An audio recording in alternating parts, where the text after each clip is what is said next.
Hi there, Joe Santana here.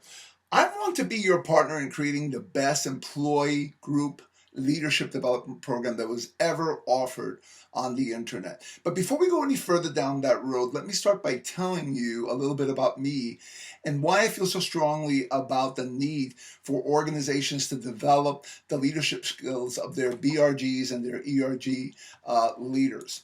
So, during my years as a Siemens diversity officer in the United States, I focused my attention primarily on three areas.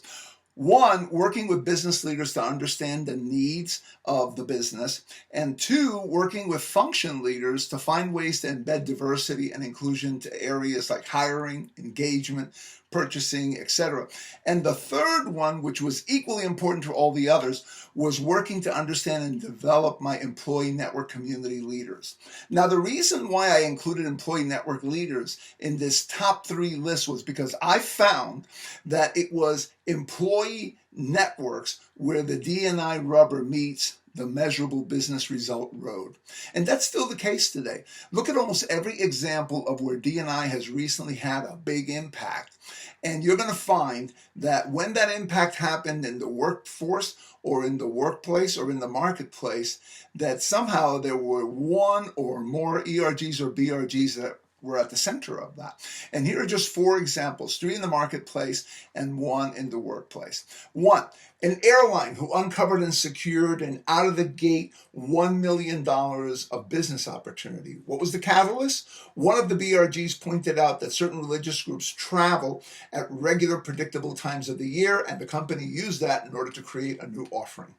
Two, a healthcare clinic that exceeded all expectations when they opened a new facility in an area that had a large LGBTQ population. Why? Because they got sage advice from their LGBTQ network on how to create a practice that drove high value to an underserved LGBT community. Three, a large electronics conglomerate working with a local Latino mayor on millions of dollars of public sector business. How did they find that? As a result of an introduction that was brokered by their Hispanic ERG leadership. And another organization was famed for cutting their costs of recruiting underrepresented groups, women and others at the university level, as well as other types of hires. How did they do it? How did they do that? Basically increasing their talent pipeline while cutting their costs. Well, they leverage a number of their employee networks. And those are just a few great examples.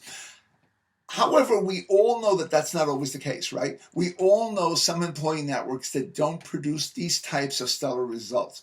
So what's the main difference between the high performers and those that are not performing at the very top? And the answer that I found again and again and again is that it has to do with the investment in the leadership skills of the people who lead the networks. Now, as a D&I officer, I knew the importance of training and developing D&I leaders, so I invested a generous amount of my time and my budget in developing these leaders. Despite those efforts, I have to admit I wasn't able to do enough. There simply weren't enough budget dollars to fully educate and train all of the passionate people that were running all of these vital and important networks in our organization.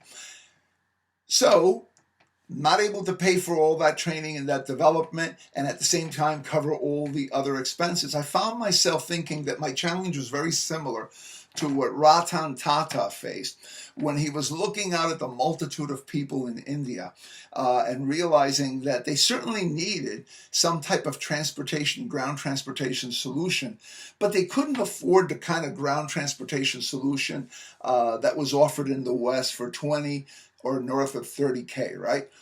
They couldn't pay for that. So that's why Mr. Tata had to come up with an under 2000K solution called the Nano.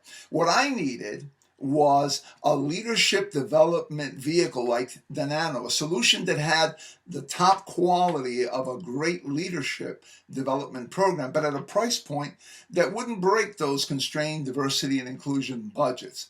Now, back then when I thought about this, it was kind of a dream, and I couldn't think of how I would pull it together because, quite frankly, the platforms needed to support it They weren't there yet. Today, however, it's actually possible to do it, and that's why I'm personally so excited about developing this program.